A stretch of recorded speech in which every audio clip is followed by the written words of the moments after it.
បុណ្យថនហេតុអ្វីសារព័ត៌មានលើកដៃសុំលុយតើអត់មានប្រាក់ខែទេឬអ្វី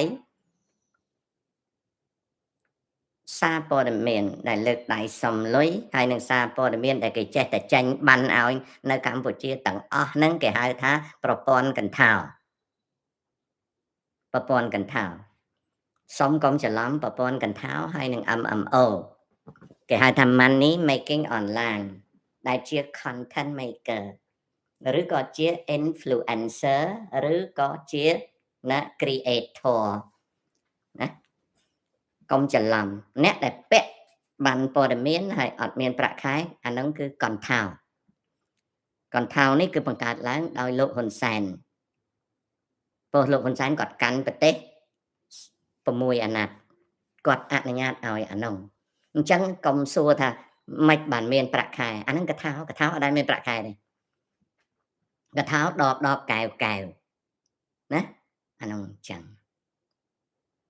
អូខេណា